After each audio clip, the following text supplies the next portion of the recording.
इसके बाद भगवान फिर द्वारिका जाने के लिए तैयार है। तो 10वें अध्याय में जब भगवान द्वारिका जाने के लिए तैयार हो गए तो अब आज तो विदाई देना पड़ेगा। भगवान भी कहने लगे कि भैया हम भी गृहस्थ हैं, एक स्त्री वाला घर नहीं छोड़ना चाहता, हमारे तो 16,108 स्त्रियां हैं और इतने लंबा चौड़ा परिवार, 5-5 महीना रिश्तेदारी में रहा जाता है। ठीक है अब जाना चाहिए। तो सब लोग बड़ी खुशी से विदा करने लगे।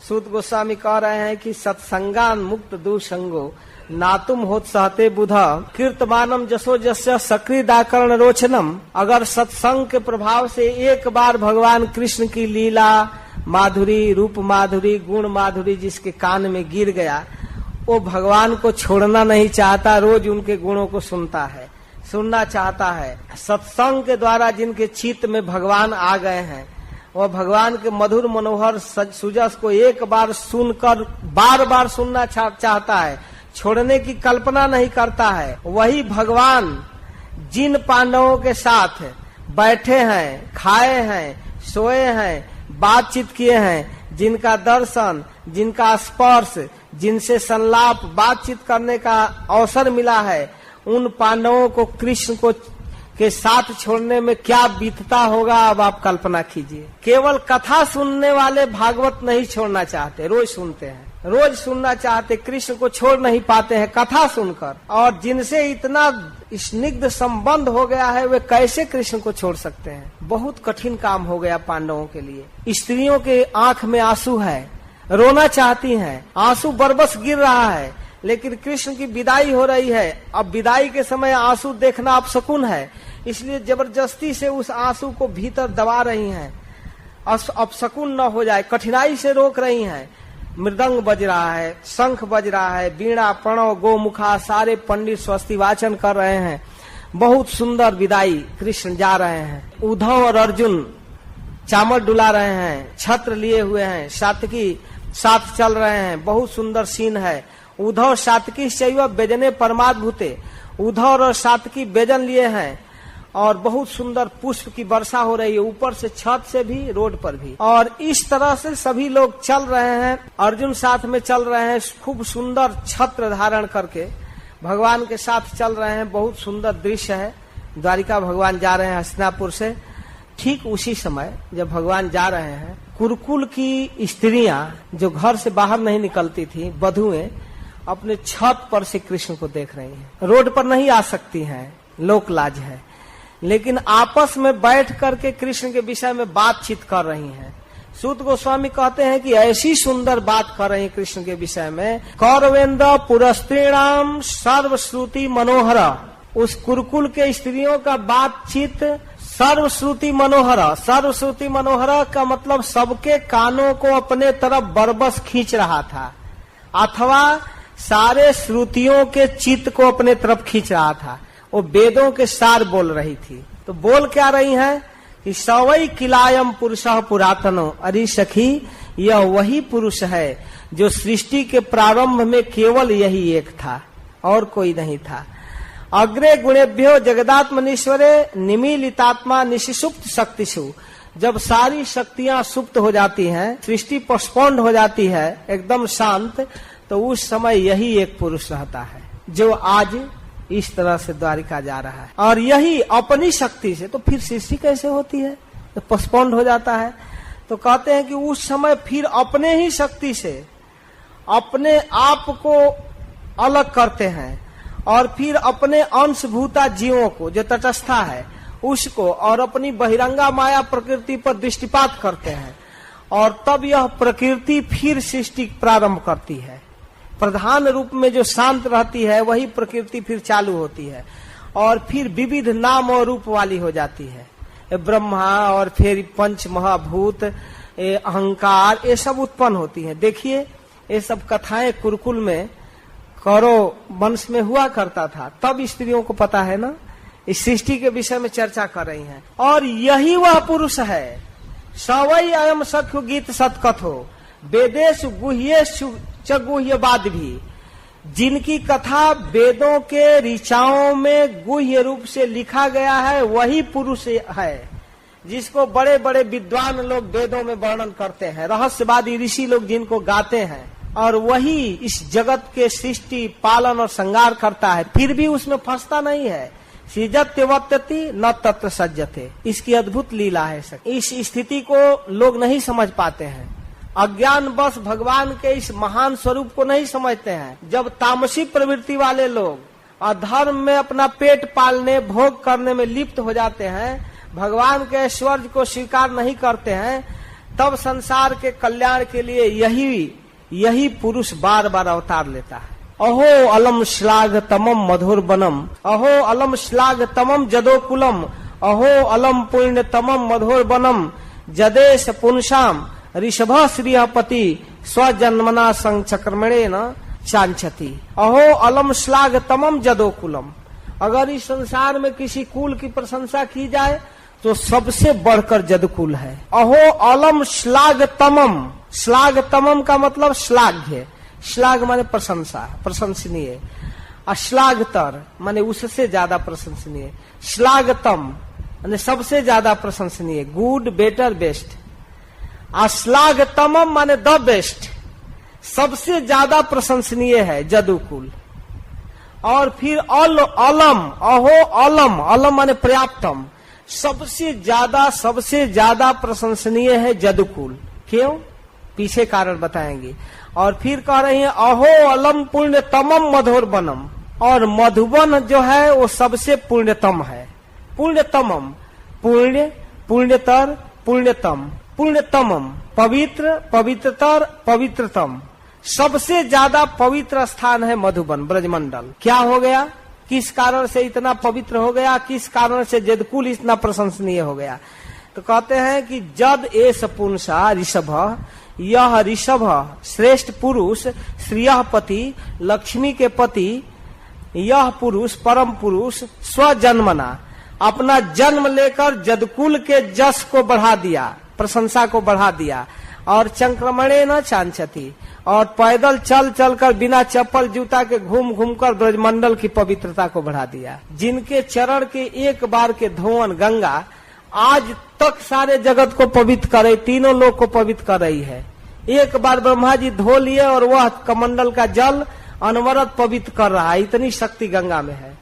और वही चरण बिना जूता चप्पल के ब्रज में घूम घूम कर कणकण में जो चक्रमण किया है, चला है, उसके चलने से ब्रजमंडल पवित्र हो गया है। चलने से इतना चले हैं, कोई जगह बाकी नहीं है, खूब चले हैं, पैदल गाय चराए हैं, बिना चप्पल जूता के चले हैं। और यही नहीं, एक साल तो अनेक गोप रूप के में बनकर चले हैं, एक नहीं जितने गोप सखा थे उतने गोप सखा बनकर चले हैं, और जितने बछड़े थे 4-4 पैर बनाकर उतना बछड़ा बनकर चले हैं, बहुत ज्यादा ब्रज में चले हैं। और इस तरह से चल चल कर ब्रज के कण-कण को पवित्रतम बना दिए हैं। यही पुरुष, वही पुरुष है जो ब्रज को इतना महान बनाया है। अहो बत स्व जसस तिरस करी, आज जानती हो सखी, स्वर्ग को तरस आ रही है, स्वर्ग आज अपना मुंह छिपा रहा है। क्यों? कुशस्थली पुण्य जसस करी भुआ, इस पृथ्वी पर द्वारिका है, और जिस पृथ्वी पर द्वारिका है उस पृथ्वी का जस स्वर्ग से बढ़ गया है। स्वर्ग में रहने वाले देवता लोग भगवान का रोज दर्शन नहीं करते, लेकिन पश्यन्ति नित्यम यदनुग्रहेशितम स्मितावलोकम स्वपतिस्मयत प्रजा, लेकिन द्वारिका में रहने वाली प्रजा प्रतिदिन इस भुवन सुंदर को देखती है। तो द्वारिकावासी स्वर्ग में रहने वाले देवताओं से बढ़कर हैं। देवताओं को यह रूप रोज देखने को नहीं मिलता है, लेकिन द्वारिका वासियों को प्रतिदिन मिलता है। स्मिता वलोकम, मुस्कुराता हुआ उनका सुंदर चेहरा, श्री कृष्ण के सुंदर स्वरूप को देखती है द्वारिका की प्रजा। इसलिए द्वारिका का यह सौभाग्य होने के कारण द्वारिका जिस पृथ्वी पर है वह पृथ्वी स्वर्ग के जस को फीका कर दिया। पृथ्वी के सौभाग्य के सामने आज स्वर्ग का कोई कीमत नहीं है। और इस तरह से भगवान के गुणों को गा रही हैं, कहती हैं कि वो हो नूनम व्रत स्नान हुता दिनेश्वरे समर्चितो जस गृहित पाणी भी पिबंती या सख्य धरा मृतम मुहु ब्रजस्त्रिय मुहु यदाशया। द्वारिका की वो रानियां जिन्होंने इनका पानी ग्रहण किया, कितना बड़ा सौभाग्य है। पिबंती या सख्य धरा मृतम मुहु, ये भगवान के अधरामृत का पान करती हैं। जिस अधरामृत को याद करके गोपियों को बार बार मूर्छा आ जाया करता है। गोपियां जिन भगवान के अधरामृत का स्वादन करके स्मरण करके अपने गोपी गीत में बार बार अधरामृत की चर्चा करती हैं, मूर्छित हो जाती हैं, उन अधरामृत को द्वारिका की ये 16,108 पटरानियां पान करती हैं। ये देखिए द्वारिका का भाग्य। या विरज शुल्केन हिता स्वयंवरे, अरे उन द्वारिका की रानियों ने स्त्रियों के सौभाग्य को बढ़ा दिया। इस तरह साधारण नहीं वो प्राप्त हुई हैं, उनके लिए वीरता का मूल्य चुकाना पड़ा है कृष्ण को। एक एक रानियों को प्राप्त करने के लिए युद्ध करना पड़ा है। क्या है सौभाग्य उस रुक्मिणी का जिसके लिए कृष्ण ने युद्ध करके रुक्मिणी को प्राप्त किया। आसानी से गिफ्ट नहीं मिली है। कितना भारी तपस्या की होगी रुक्मिणी जिसके लिए कृष्ण ने स्वयंवर में युद्ध किया और शिशुपाल जैसे दुष्ट राजाओं को विजय प्राप्त करना पड़ा। प्रद्युम्न सांबा, उसी तरह प्रद्युम्न की माँ और सब प्रद्युम्न साम्य आदि की माँ सत्यभामा आदि सबके लिए लड़ाई करना पड़ा। सत्यभामा भी आसानी से नहीं मिली, जाकर युद्ध करना पड़ा। युद्ध करके जब लाए सत्राजित को उपस्थित किए मणि, तब इनाम में दिया अपनी बेटी को। और फिर भौमासुर का वध करके 16,100 रानियों को प्राप्त किए। सबके साथ लड़ाई करना पड़ा, इतनी कठिनाई से प्राप्त किया। क्या सौभाग्य है वास्तव में। एता परम स्थितम अपास्त पेशलम निरस्त शौचम बत साधु कुर्बते। उन द्वारिका के स्त्रियों ने स्त्रियों के सारे अशौच को, सारे अपवित्रता को, सारे उसके अपकृति को उज्जवल कर दिया।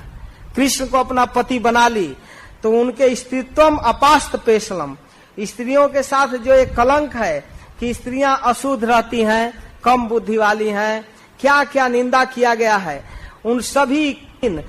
और फिर पवित्रता से रहित स्त्री को अपवित्र माना जाता है, लेकिन इससे ये स्त्री जीवन को पवित्र और उज्जवल बना दिया। जिसको परम पुरुष भगवान स्वीकार कर लिए उसमें क्या पवित्रता है। और एक नहीं 16,108 स्त्रियों ने इस पवित्रता का ध्वज फहराया। हमारे स्त्री समाज के जस को बढ़ा दिया है द्वारिका की रानियों ने। कितना गौरवान्वित होकर कुरुकुल की स्त्रियां प्रशंसा कर रही हैं। और इस प्रकार द्वारिका में रहने वाले सभी प्रजा एक से एक महान हैं जो कृष्ण को प्राप्त किए हैं। इस तरह से इस पुष्कर लोचन कमल नयन भगवान का दर्शन करते हैं। इस प्रकार स्त्रियां कृष्ण की प्रशंसा कर रही हैं और भगवान चलते चलते उनके तरफ देखते हैं। वो अद्भुत भगवान का सीन है। चलते चलते एवं विधा गदंती नाम स गिरा पुरजोषिताम, उन स्त्रियों की आवाज श्रुतियों के चित्त को खींच रहा था, सुनने वालों को चित्त को खींच रहा था और कृष्ण के चित्त को भी खींच रहा था।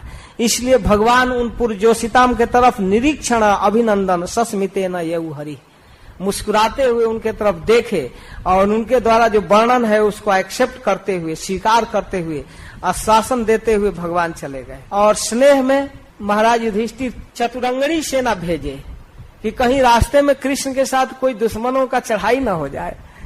स्नेह की अधिकता से कृष्ण को जरूरत नहीं था। भगवान धीरे धीरे जा रहे हैं। कुरुजांगल, पंचाल, सुरसेन प्रदेश को घूमते हुए ब्रह्मावर्त, कुरुक्षेत्र सब क्षेत्र को जाते हुए राजस्थान के मरुस्थल को पार करते हुए द्वारिका में पहुंचते हैं। और जा करके शाम के समय जहां रुकने का समय हुआ, संध्या वंदन किए और इसके बाद भगवान द्वारिका में जाकर अपना पांचजन्य शंख आने की सूचना दिए। इस तरह से 10वां अध्याय पूरा हुआ। इसके बाद 11 अध्याय में वर्णन है कि वहां द्वारिका के लोग जब भगवान के शंख को सुने तो बहुत प्रसन्न हुए। प्रसन्न होकर वे दौड़ते हुए कृष्ण के अगवानी के लिए आए। आकर भगवान के सामने तरह तरह से जथा जोग, जिस तरह से जैसा कृष्ण का स्वागत करना चाहिए वैसे आकर कृष्ण को स्वागत किए। आत्मा रामम पूर्ण कामम निज लाभे न नित्यदा, भगवान अपने आप में रमण करते हैं, उनको कोई बाहरी वस्तु की जरूरत नहीं। सर्वदा अपने आप में रमण करने वाले, फिर भी जैसे लोग बड़े आदर से भगवान सूर्य को दीप दान करते हैं, सूर्य को दिया दिखाने की क्या जरूरत है, खुद प्रकाश पुंज है, लेकिन उसी दिया से सूर्य की पूजा होती है। उसी प्रकार भगवान को कुछ चाहिए नहीं, फिर भी द्वारिकावासी भेंट अर्पित कर रहे हैं। सब लोग प्रसन्न मन से कृष्ण का स्वागत करते हैं। सबके सुहृद कृष्ण हैं, सब अपने जैसे बालक अपने माता पिता से तोतली भाषा में बात करता है, वैसे द्वारिका की प्रजा उनके चरणों में प्रार्थना कर रहे हैं, प्रार्थना कर रहे हैं, स्वागतम स्वागतम, आइए प्रभु, हम सनात हुए आपको देखकर। इस तरह से द्वारिका की प्रजा स्वागत करने लगी। भगवान किसी को प्रणाम करते हैं, अपने बड़ों को पैर छूकर, किसी से छाती से मिलते हैं और किसी का प्रणाम स्वीकार करते हैं। बड़े हैं तो छोटों का प्रणाम स्वीकार करते हैं, किसी से मुस्कुराकर बात करते हैं। इस तरह से भगवान सबको आनंदित करते हुए द्वारिकापुरी में प्रवेश करते हैं। द्वारिकापुरी बड़ा ही सुंदर भगवान की राजधानी है। वहाँ सब जगह सजाया गया है भगवान के स्वागत के लिए। आने की सूचना मिल गई थी।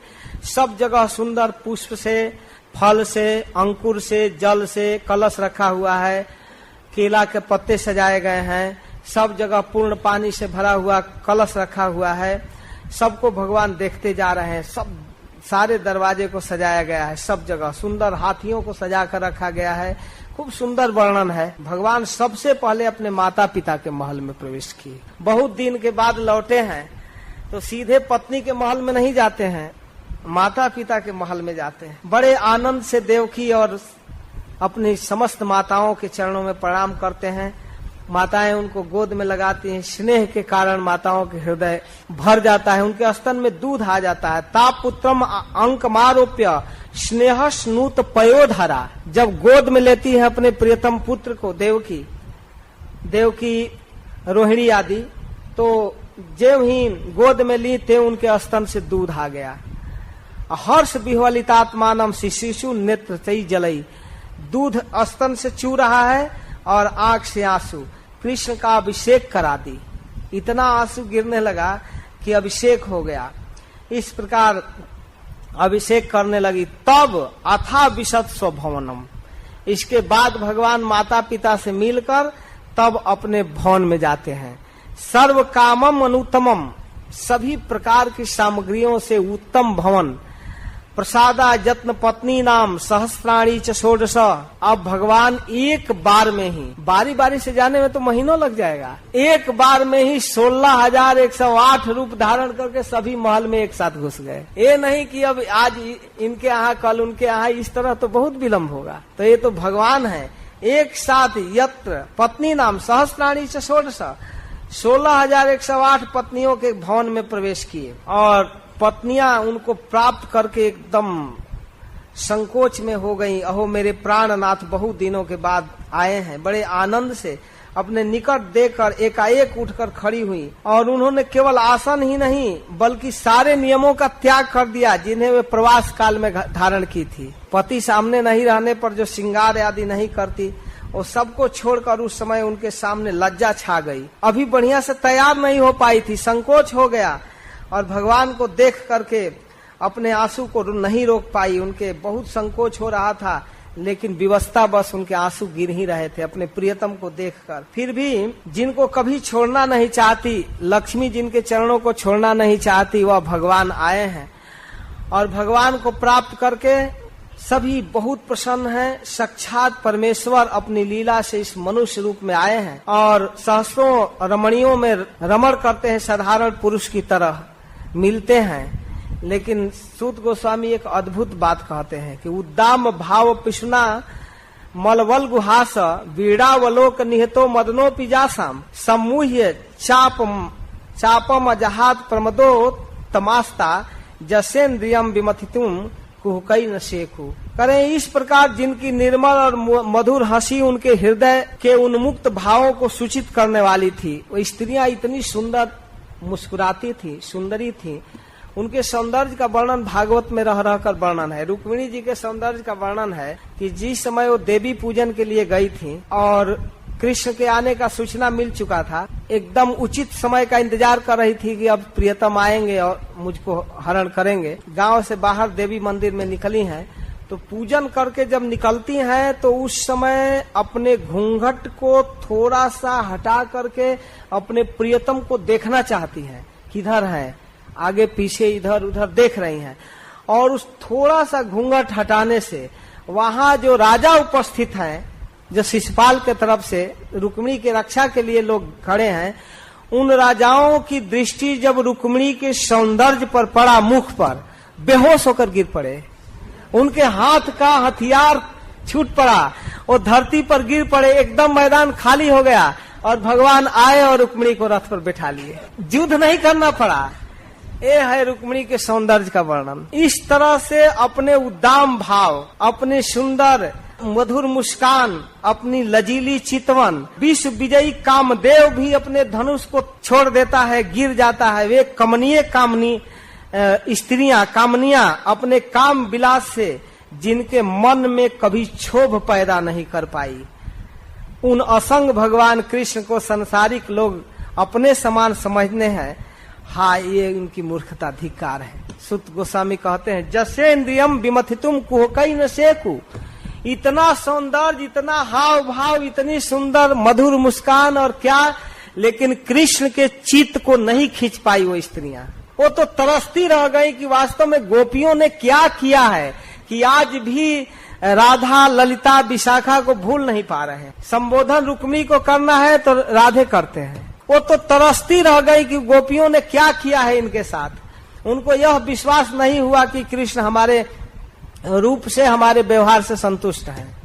नहीं शोभित कर पाई कृष्ण के चित्त को। सूत गोस्वामी अपने कथा कहते हुए कहते हैं कि ऐसे हैं भगवान अकाम, कोई कामना नहीं, रहते हैं अपने नित्य पत्नियों के साथ विहार करते हैं, लेकिन भगवान आसक्त नहीं है। तम में निरे बला मूढ़ा स्त्रीणम चानुव्रतो रह अप्रमाण विदो भर्तुर ईश्वरम मतयो यथा। तो इस प्रकार मूढ़ स्त्रियां कृष्ण को एकांत सेवी स्त्री परायण समझ बैठी थी, भगवान के ऐश्वर्य को नहीं जानती थी।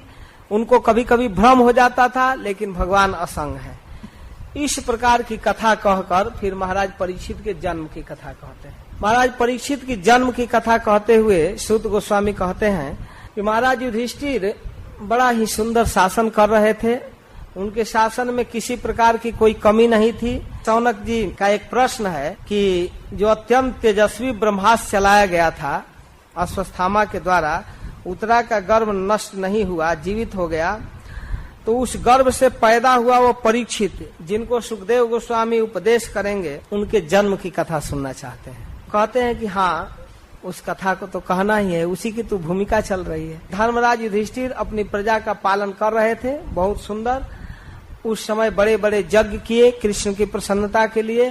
धन संपत्ति, राज वैभव, स्त्री और भाई, ये सब महाराज युधिष्ठिर के चित्त को नहीं खींच पा रहा था, क्योंकि इनका चित्त कृष्ण में लगा हुआ था। और इसी क्रम में आगे वर्णन कर रहे हैं कि वह बालक जो अपने माँ के गर्भ में कृष्ण का दर्शन किया था, वह शिशु परीक्षित जो भगवान के द्वारा सुरक्षित रहा, वह अनुकूल ग्रह नक्षत्र उपस्थित होने पर अपने माँ के गर्भ से जब जन्म लिया तो अत्यंत सुंदर पांडु महाराज के समान तेज था, चमकता हुआ बालक। उस समय उनके तेजस्वी तेज को देखकर कई लोगों ने यह भ्रम कर लिया कि साक्षात पांडु महाराज ही जन्म ले लिए। पांडु महाराज शरीर में बड़ा सुंदर थे। अपने पौत्र के जन्म पर महाराज युधिष्ठिर बहुत दान किए, बड़ी खुशी मनाए।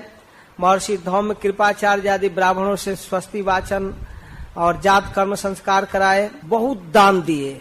जात कर्म के समय, जिस समय अभी बच्चे का नाल छेदन नहीं होता है, उसी समय जन्म लेते ही दान किया जाता है बच्चे के हित के लिए। उस समय उन्होंने स्वर्ण, गाय, पृथ्वी, हाथी, घोड़ा सब दान किए, विविध प्रकार से बहुत बड़ा दान किए। ब्राह्मण लोग संतुष्ट हो गए, सभी वर्ग के लोगों को दान किए, खासकर ब्राह्मणों को।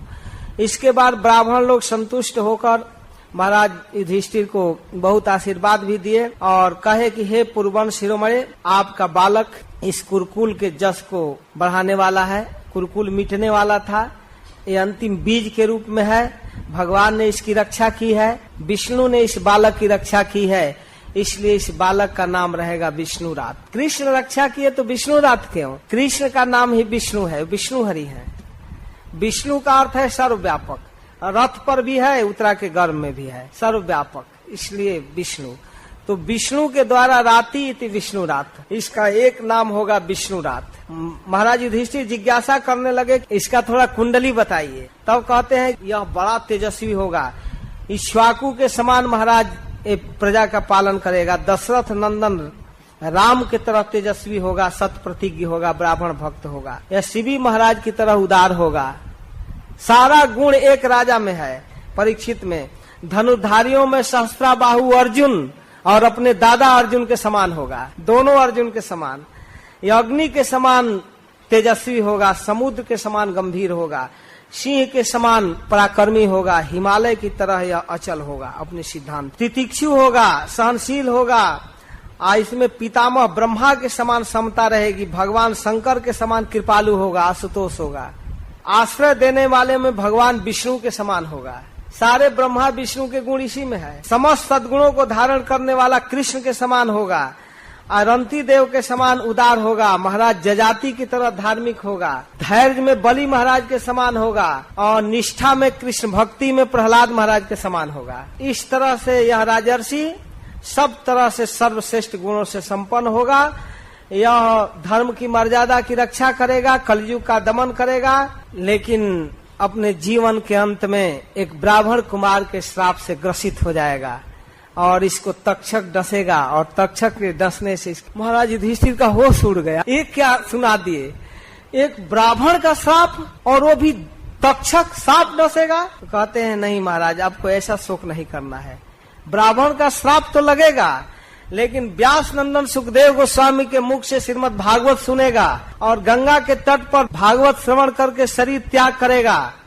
भागवत के ज्ञान से समन्वित होकर शरीर त्यागेगा। तक्षक तो उसके मृत शरीर को केवल जलाएगा, यह भगवत धाम प्राप्त करेगा।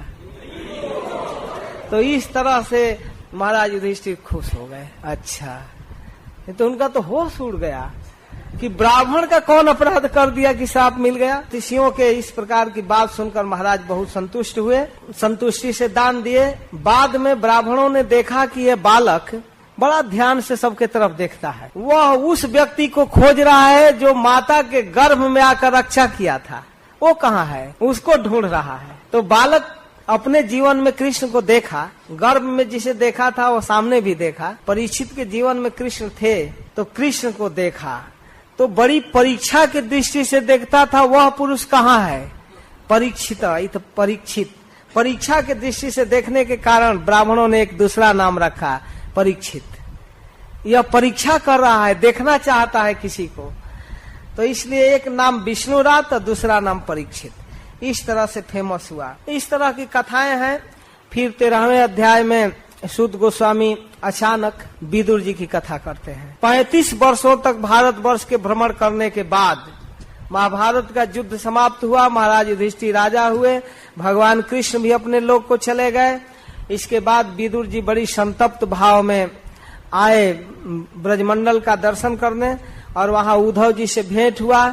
उद्धव जी से पता चला कि भगवान चले गए। भागवत जीवन के अंत में सुनाए हैं। भागवत की कथा सुनने की लालसा व्यक्त किए। उद्धव जी ने उनको संकेत किया कि आप मैत्रेय मुनि के पास जाइए। फिर हरिद्वार में जाकर मैत्रेय मुनि से कथा सुने। 3रा स्कंद और 4था स्कंद। जब प्राचीन बरही जैसे कर्म जड़ की पुरंजनोपाख्यान की कथा सुने और सुन लिए कि कर्म जड़ प्राचीन बरही का भी उद्धार हो गया नारद जी के कृपा से, तब इनके मन में आया कि मेरा वह कर्म जड़ भाई अंधा धृतराष्ट्र हस्तिनापुर में भी पड़ा हुआ है। 100 बेटे मारे गए, लेकिन अब तक वो घर में जीवित है। तो इसलिए 35 वर्षों के बाद विदुर जी घर पर आए हैं। विदुर तीर्थ यात्रा मैत्र्यात् मनोगतिम गात्वा गाद हस्तिनपुरम तया आप्त विवित्सित।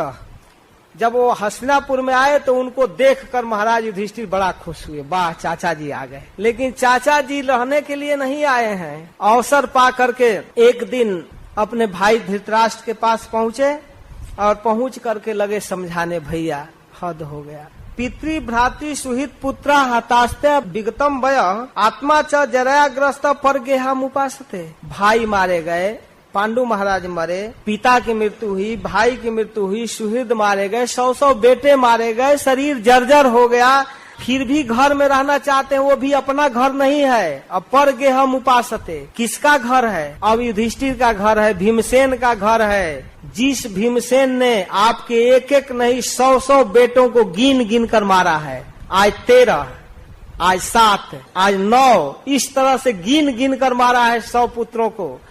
उसी भीम के द्वारा दिए गए रोटी को खा रहे हैं। हाय हाय, लज्जा नहीं लग रही है? अहो महिषी जंतु जीवतासा या भवान भीमा पवर्जितम पिंडम आदते गृहपालवत। हद हो गया, कुत्ते की तरह जीवन जी रहे हैं। ये जीने की जो आशा है वो हद हो गया। भीमा पवर्जितम पिंडम आदते गृहपालवत। गृहपालवत, कुत्ते को जैसे एक डंडा मार दीजिए और फिर बुलाकर रोटी दे दीजिए, खा लेगा। जिन हाथों से आपके पुत्रों को दुर्योधन बेटा को मारा है, जिनके लिए आप बड़ी भारी मनोकामना लेकर आप इतना महान अधर्म में लगे हुए थे, उस दुर्योधन को जिन हाथों से भीमसेन ने मारा है गदा से, उन्हीं हाथों से रोटी दे रहा है ना। वही भीमसेन सेवा में लगा है। महाराज युधिष्ठिर भीमसेन को सेवा में लगाए थे और भीमसेन उनको रोटी खिलाते, स्नान कराते, चरण दबाते, सब करते। तो भीमसेन पर व्यंग बोल रहे हैं कि हद हो गया, भीम के द्वारा दिए हुए भोजन खा रहे हैं, हद हो गया। जिनको आप लक्षा भवन में जलाने की प्लान किए, जिनकी पत्नी को दूषित करने की योजना बनाई गई और जिनको विष दिया गया, जिन भीमसेन को, जिनके धन को जबरदस्ती छीनकर आप अपने बेटों को रखे थे, इतनी बेईमानी जिनके साथ, उनके कमाई को खाना चाहते हैं। हद हो गया भाई साहब, हद हो गया। छोड़िए घर, कोई बात नहीं, अभी कुछ नहीं बिगड़ा है। जो व्यक्ति अज्ञान में जीवन बिता लेता है उसकी तो बात कुछ नहीं, चलिए मूर्खता में बीत गया। लेकिन अब से भी होश में आइए। अगर होश में होकर व्यक्ति अपने घर को छोड़कर भगवान की भक्ति करता है, वो उदार है और वही नरोत्तम है।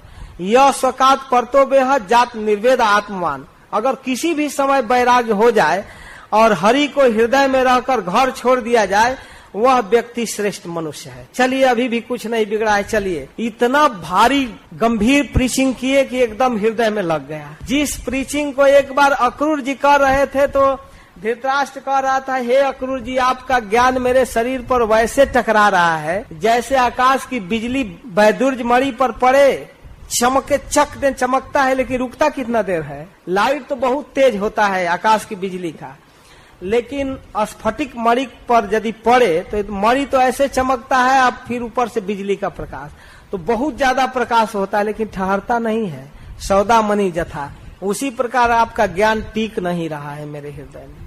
आज विदुर जी का ज्ञान टीक गया और कहे चलो भैया जो कहो वही करूंगा, तो बस तुरंत निकलिए। रात में ही निकल गए, रात में निकल गए। उधर युधिष्ठिर महाराज सोए थे, उनका सेक्रेटरी भी सोया था संजय, और सीधे निकल गए। पीछे से गंधारी भी और द्वारपालों ने उनको जगह दे दिया, जाने दीजिए, चले गए। महाराज युधिष्ठिर जगने के बाद सुबह सुबह आते हैं धृतराष्ट्र को, गंधारी को प्रणाम करने रूटीन के अनुसार आए तो है ही नहीं, न पिताजी है न माताजी है। क्या हो गया? ओहो क्या हुआ? पुत्र शोक से पीड़ित दुखिता माता गंधारी, मेरे परम हितैषी विदुर जी कहाँ चले गए? धृतराष्ट्र कहाँ चले गए? उनको तो नेत्र भी नहीं है, वो कहाँ रहेंगे? हे संजय क्या हुआ क्या हुआ, आप क्या करें? संजय तो कह रहे हैं कि ये दोनों मुझे ठग लिए, मैं तो समझा ही नहीं वे कहाँ गए, उनके संकल्प का योजना ही मुझे पता नहीं था। हे महाबाहो मैं क्या करूं? इस प्रकार संजय अब रो रहे हैं, कुछ पता ही नहीं चल रहा है। महाराज युधिष्ठिर भी रो रहे हैं, पता कर रहे हैं, देखो देखो सीआईडी विभाग, कहीं कुछ पता नहीं चल रहा। तब तक नारद जी आ गए तुम्बरु के साथ। तुम्बरु एक गंधर्व है, बीड़ा बजाते हुए नारद आ गए। तो नारद के चरणों में प्रणाम करके महाराज युधिष्ठिर कहते हैं, भगवान आप तो त्रिकालदर्शी हैं, तीनों लोक में भ्रमण करते हैं, कहीं हमारे चाचा जी का पता है, विदुर जी का, धृतराष्ट्र का, माता गंधारी का, कहाँ चले गए हमें छोड़कर? अब इतना रोने लगे, स्वागत करना, नारद जी को प्रणाम करना सब भूल गए युधिष्ठिर महाराज, सीधे देखते ही रोने लगे। तो नारद जी कहते हैं कि तुम ही इस जगत को चलाने वाले हो क्या? तुम ही जगत को चलाने वाले हो? माँ कंचन सुचो राजन यदीश्वर बसम जगत लोका सपालो जस्य में बहंती मलिमिषितु स संयुनक्ति भूतानि स एव वियुनक्ति च। अरे युधिष्ठिर, यह सारा संसार एक ईश्वर के अधीन है, वही इस जगत में लोगों को मिलाता है और हटाता है। जैसे पशु बैल बांध दिए जाते हैं दौरी में, चलते रहते हैं, उस तरह से सारा जगत वेद रूपी रस्सी में मर्यादा में बंधा हुआ है, ब्रह्मा शिव आदि सभी बड़े बड़े देवता। और वही जैसे कठपुतली के खिलौने को वो जो संचालक चलाने वाला है वो मिलाता है, कठपुतली को पता नहीं है कैसे नाच रहे हैं, कैसे मिल रहे हैं, कैसे हट रहे हैं, सूत्रधार जानता है। तो सूत्र तो कृष्ण के हाथ में है। जथय वेक्ष या निर्णाम, उसी प्रकार जिनसे जगत चल रहा है, जो समस्त जगत को चलाने वाला है, सारा संसार काल कर्म गुणाधीनो देहो यम पांच भौतिका, यहाँ रहने वाले लोग किसी दूसरे की रक्षा नहीं करते। जो मृत्यु के गाल में है वो क्या दूसरे की रक्षा करेगा? तुम उनको बचा नहीं पाओगे, मत चिंता करो। फिर भी कुछ सूचना तो कहते हैं कि हाँ, विदुर जी की सहायता से ये लोग उत्तर दिशा में गए। हरिद्वार में जहाँ गंगा 7 विभागों में बढ़ती है, सप्तर्षियों के स्थान है, उस सप्तर्षि के स्थान में वे लोग जाकर विदुर जी की प्रेरणा से अपने चित्त को भगवान में एकाग्र करेंगे। भविष्य की कथा वर्तमान जैसे बोल रहे हैं, वे अपने चित्त को एकाग्र कर लिए ऐसे बोल रहे हैं। वर्तमान को भविष्य को खींच करके वर्तमान में लाकर देवर्षि नारद बोल रहे हैं। होगा 7 दिन बाद, लेकिन कह रहे हैं कि अपने चित्त को भगवान में लगा करके और आसन को जीत करके ऐसे बैठ गए धृतराष्ट्र जैसे ठूंठ वृक्ष हो, जिस पर पत्ता वत्ता डाढ़ न हो, एकदम हिलता न हो, और अपने सारे बुद्धि को, मन को, इंद्रियों की वृत्ति को भगवान के स्वरूप में लगा करके एकदम स्थिर भाव से स्थिर हो गए। अब तुमको डिस्टर्ब नहीं करना चाहिए, उधर नहीं जाना चाहिए। और आज के 7वें दिन भगवत चिंतन करते हुए उनके उस शरीर से तेज निकलेगा अग्नि, अलग से आग नहीं लगाना पड़ेगा, और वो शरीर जलकर भस्म हो जाएगा। वो माता जी गंधारी, उनको लाऊंगा, ना, उनके लिए चिंता नहीं करना है। गंधारी भी अपने पति का अनुगमन करते हुए उसी आग में प्रवेश करेगी और वो भी भगवत धाम प्राप्त। और तो चाचा जी को लाऊंगा, कहते चाचा जी तो उनको लगा करके तीर्थ यात्रा में चले गए, चाचा जी वहाँ नहीं है, तुम उनके लिए चिंता मत करो, तुम्हारे राज वैभव और मंत्री पद संभालने नहीं आएंगे, वो चले गए और तीर्थ सेवन करते हैं, करेंगे, उनके विषय में भी आएगी कथा। तो इस प्रकार कहकर देवर्षि नारद तुम मरु के साथ बीड़ा बजाते हुए चले गए। महाराज युधिष्ठिर को सांत्वना दे। लेकिन अब दूसरी घटना है कि अर्जुन को भेज दिया गया है द्वारिका कृष्ण के समाचार के लिए। अर्जुन द्वारिका गया है, 5 महीना बीत गया है, द्वारिका से आया नहीं अर्जुन, कोई सूचना नहीं, क्या हो रहा है कुछ पता नहीं चल रहा है। अर्जुन इतना विलंब क्यों लगाया, अब तक कोई पत्र भी नहीं भेजा, हो क्या रहा है। नारद जी अपने प्रवचन में यह भी कह चुके थे कि तुम ज्यादा चिंता मत करो, इस जगत को अपने ढंग से चलने दो, अभी तुम अपने पिता धृतराष्ट्र के और विदुर की चिंता कर रहे हो, कुछ ही दिनों में संवाद मिलने वाला है कि तुम्हारे परम प्रिय कृष्ण भी इस पृथ्वी को छोड़कर चले गए, अभी संवाद मिलने वाला है। हालांकि देखिए नारद जी की कुशलता, कह नहीं रहे हैं कि छोड़कर चले गए, और भगवान कब के गए हैं, विदुर जी को वृंदावन में पता चल गया है, आकर हरिद्वार में कथा सुने, इसके बाद आए हस्तिनापुर, फिर भी बताए नहीं। जो अपने आप दुखद समाचार मिलने वाला है उसको जल्दी क्यों दुखी करें। इसलिए विदुर जी केवल धृतराष्ट्र को निकालने के लिए रहे, लेकिन युधिष्ठिर को सूचित नहीं किए कि कृष्ण चले गए। और अर्जुन 5 महीना पहले का गया है, कोई सूचना ही नहीं दे रहा है, आया ही नहीं। इधर नारद जी संकेत तो कर गए कि भगवान भी चले जाएंगे, तुम अभी विदुर के या धृतराष्ट्र के चक्कर में मत पड़ो। अब तो ये घटना तो हो गई। अब युधिष्ठिर महाराज भीमसेन को बुलाए और कहने लगे कि अर्जुन द्वारिका गया है, इतना दिन हो गया अभी तक नहीं आया, 7 महीना बीत गया, 5 महीना मैं कह रहा था, सॉरी 7 महीना, अब तक पता नहीं चला। गता सप्ताह धुना मासा भीमसेन तवानुजा, हे भीमसेन तुम्हारा छोटा भाई अर्जुन नायाति कस्वा है तो नाहम वेदमन अम जसा, मैं क्या बतलाऊं समझ में नहीं आ रहा है, ठीक मैं नहीं समझ पा रहा हूँ कि कारण क्या है, क्यों नहीं आ रहा है। ये संपत्ति, राज, वैभव, स्त्री, जस, प्रतिष्ठा जो कुछ है न भीमसेन कृष्ण की कृपा से है।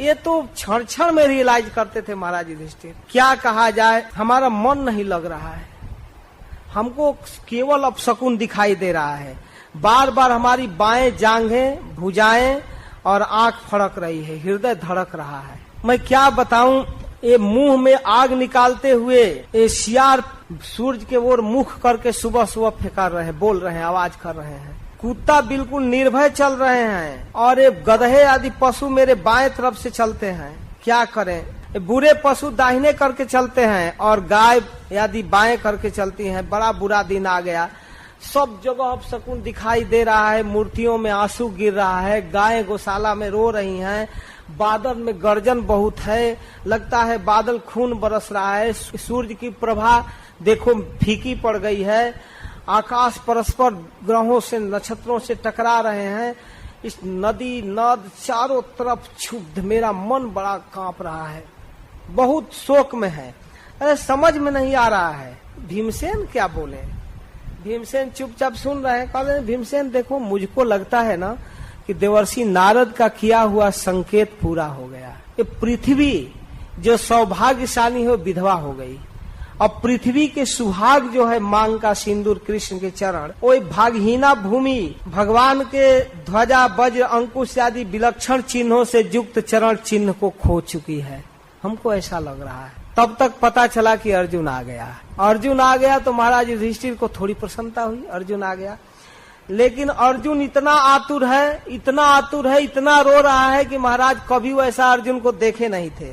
उनके कमल जैसे नेत्रों से अजस्र अश्रु गिर रहा है और घबराकर महाराज युधिष्ठिर को प्रणाम करता है।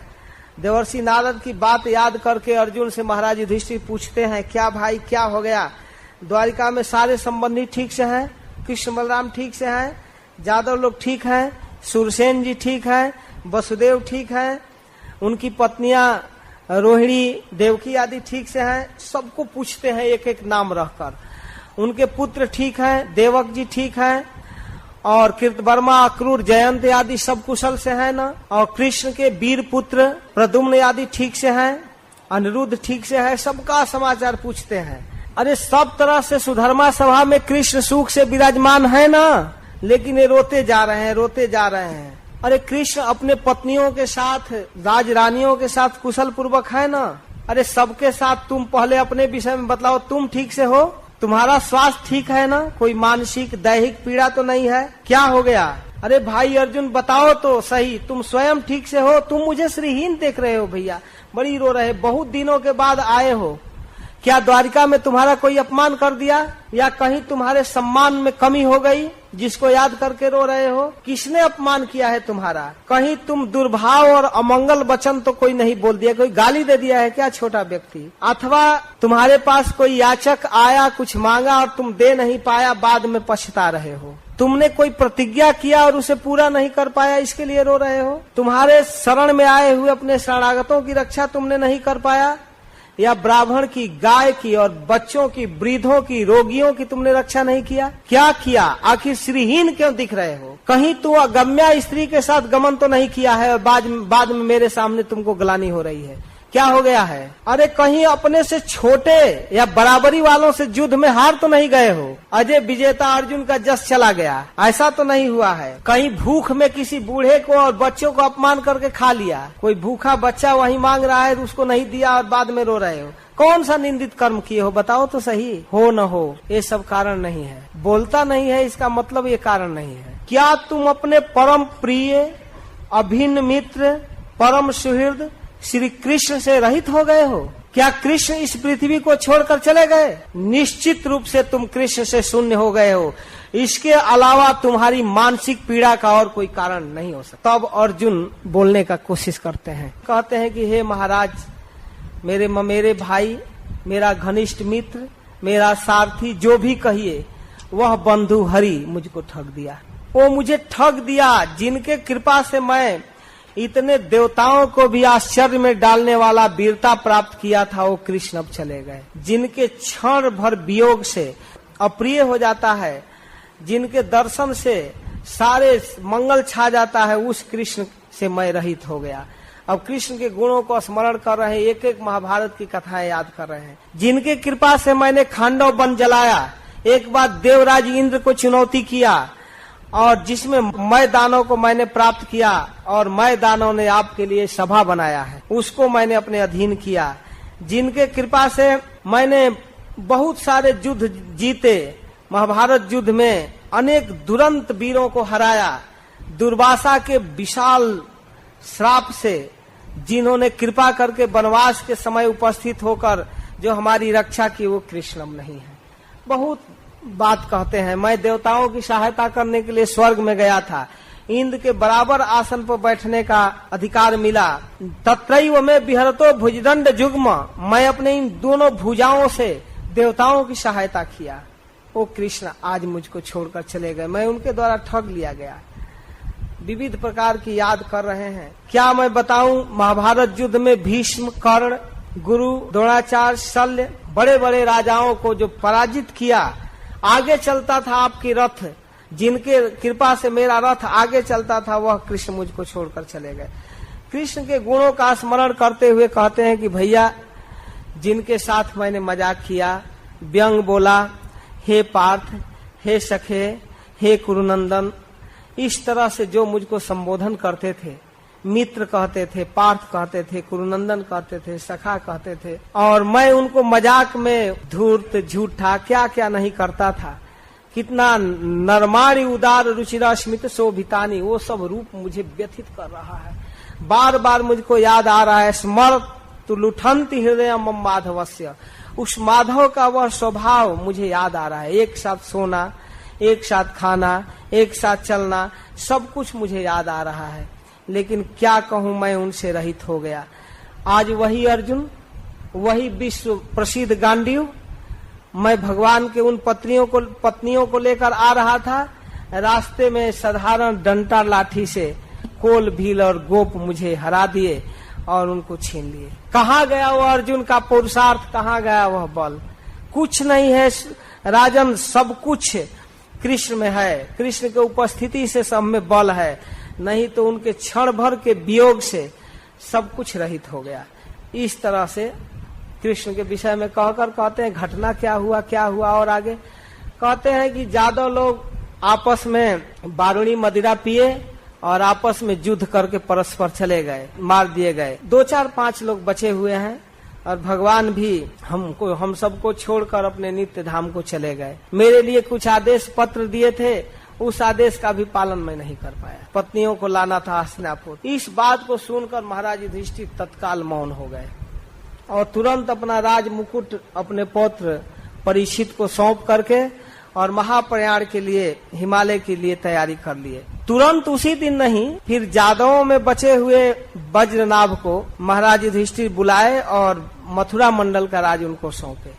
इसके बाद मौन हो गए, बोलते कम थे, चल दिए और उनके साथ उनके मार्ग का अनुगमन किए भीमसेन, अर्जुन, नकुल, सहदेव, ये लोग भी उनके साथ चल दिए। और कुंती महारानी के विषय में सुत गोस्वामी कहते हैं कि कुंती महारानी ज्यों ही संवाद सुनी कि कृष्ण चले गए, त्यों ही पृथ्याप्यनुसुत धनंजयोदितम नासम जदूनाम भगवत गतिम चताम एकांत भक्त्या भगवत अधोक्षजे निवेशितात्मो परराम संसिते। वे इस कथा को सुन करके तत्काल चित्त को कृष्ण में लगाई और शरीर छोड़। कुंती महारानी नहीं सह पाई। सुत गोस्वामी कहते हैं कि जैसे जंगल में कांट गड़ जाए पैर में, तो दूसरा कांटा तोड़कर उस कांटे को निकालते हैं, और जब पैर के कांटा निकल जाता है तो पैर का कांटा और निकालने वाले दोनों को फेंक देते हैं।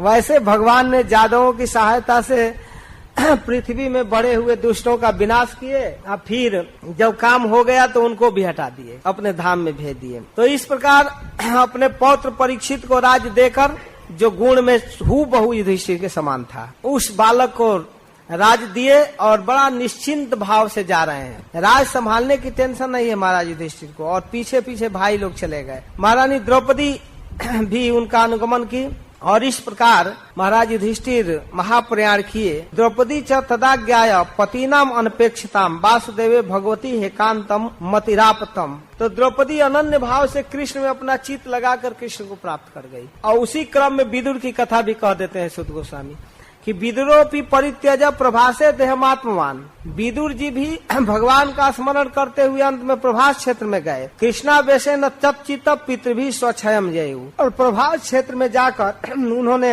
अपने शरीर को त्याग दिया। यह श्रद्धयैतद भगवत प्रियाणम पांडव सुताना मितिसम प्रयाणम श्रुत्यो यलम स्वस्तैनम पवित्रम लब्ध्वा हरौ भक्ति मुपैति सिद्धिम। इस अध्याय के अंत में कहते हैं कि भगवान के प्यारे पांडवों की इस महाप्रयाण कथा को जो व्यक्ति श्रद्धा से, प्रेम से सुनता है, वह निश्चय ही भगवान की भक्ति प्राप्त करता है। हरे कृष्ण।